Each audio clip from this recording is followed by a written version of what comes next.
Votre invité dans la grande interview en direct sur Boursorama, c'est Benoît Coquard, le directeur général du groupe Legrand. Bonjour.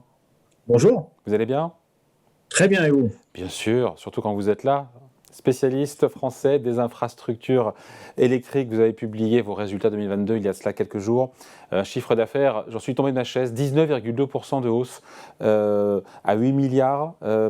C'est évidemment, ça prend en compte l'inflation, on va en parler, juste 19,2%, 8 milliards d'euros, 9,7% sur une base organique. Ça reste très fort, hein, dis donc, hein. Bon, ça reste une très belle année de croissance, effectivement. Croissance organique, vous l'avez dit, quasiment 10%.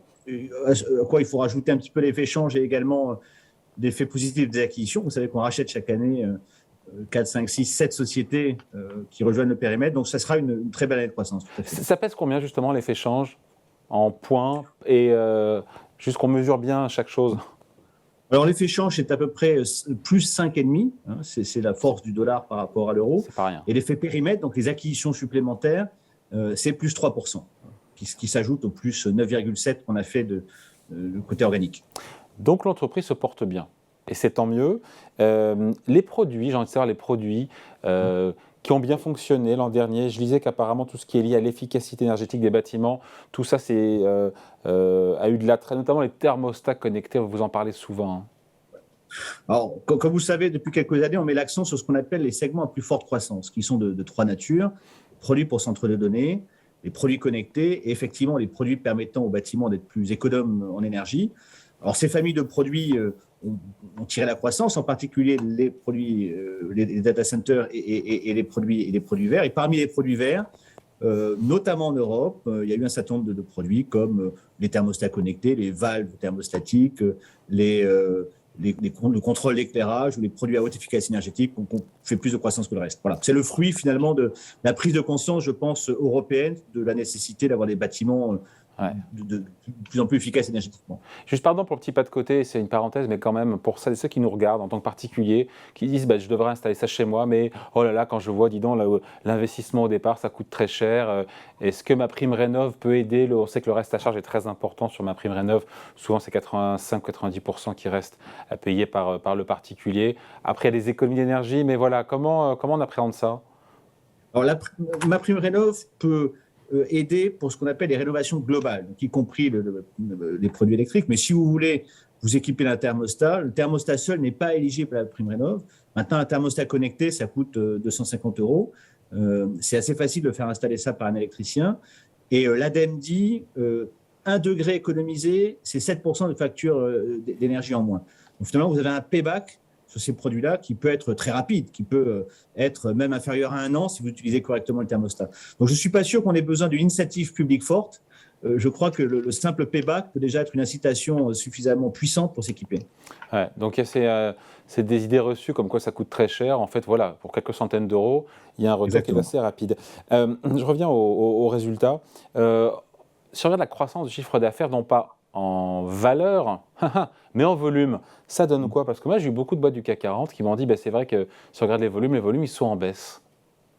Alors, le plus 10%, le plus 9,7 de croissance organique, c'est grosso modo zéro en volume Ah, et la totalité de la croissance en prix. C'est vrai. Alors, il faut se rappeler qu'en 2022, on a eu une croissance très, très forte du prix des matières, du prix des composants, du prix de l'énergie.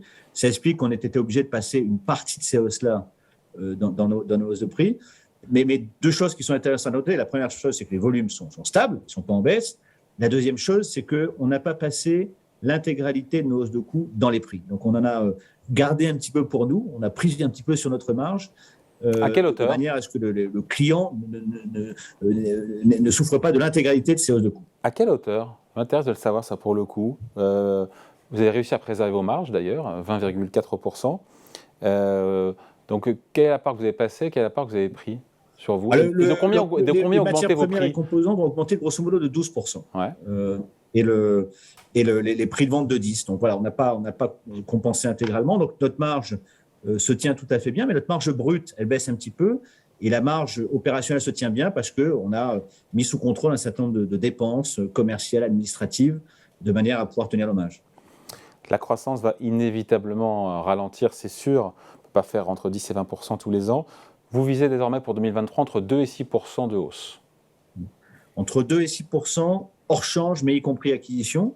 Donc, on continue notre marche en avant, malgré la conjoncture qui sera normalement un peu moins porteuse, notamment en Europe. Donc, voilà, donc l'histoire continue. Il y a un chiffre que j'aime bien, c'est la croissance sur 5 ans. Il peut y avoir des années de croissance plus fortes, d'autres un petit peu moins fortes. Et sur 5 ans, on est passé finalement d'un peu plus de 5 milliards d'euros de chiffre d'affaires à un peu plus de 8 milliards d'euros de chiffre d'affaires. Donc, on a fait 51% de croissance de chiffre d'affaires sur 5 ans. Donc, on a bien l'intention, même si l'année 2023 devait être une année un petit peu de pause dans la croissance, de continuer notre développement. Ouais. Sur les hausses de prix, parce qu'on entend maintenant cette petite musique, notamment aux États-Unis, que la désinflation a commencé, on le voit bien aussi au global en France, notamment grâce à l'assagissement des prix de l'énergie. Il y a des hausses de prix prévues encore sur vos produits sur 2023. Est-ce que ça se calme par rapport à 2022 ? Ça se calmera incontestablement par rapport à 2022, fort heureusement. Maintenant, il faut bien se rappeler que si le prix de certaines matières va baisser, d'autres, notamment les matières exposées à la transition énergétique, je pense par exemple au cuivre, ne vont probablement pas baisser beaucoup. Et puis par ailleurs, on est également très consommateur de composants.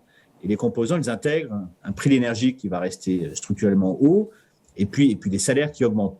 Donc nous, notre scénario central, ce n'est pas une baisse significative du prix des matières et des composants, mais c'est effectivement des hausses de prix qui seront beaucoup plus modérées que celles qu'on a connues en 2022. Il faut parler de ce programme de rachat d'actions pour 500 millions d'euros sur 18 mois. Je m'interroge toujours sur l'utilité économique d'une telle opération. Je sais que les marchés apprécient, il n'y a pas de débat là-dessus, ça soutient le cours de bourse, mais est-ce qu'il n'y avait pas mieux à faire économiquement pour employer ce demi-milliard d'euros ? La raison de ce programme, elle est très simple, c'est que sur les 5 dernières années, on a généré 4,8 milliards d'euros de free cash flow. On a fait ce qu'on a dit qu'on allait faire en acquisition. On a dépensé la moitié de ce montant en acquisition. On a un dividende qui représente à peu près la moitié du résultat, c'est ce qu'on a dit aussi. On a très correctement traité nos salariés avec des hausses moyennes de salaire de 20% sur 5 ans. On a très correctement traité nos clients en lançant beaucoup de nouveaux produits. Et à la fin de cette période, on a un levier qui est finalement assez bas, à 1,2, un levier financier.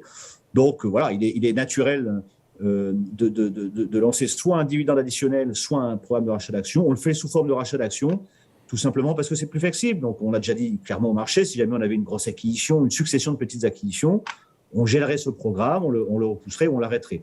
Donc on a cette flexibilité-là. Voilà, donc pour répondre très directement à votre question, tout ce qu'on a dit qu'on allait faire en termes d'acquisition de dividendes, de clients, de salariés, de nouveaux produits, on l'a fait.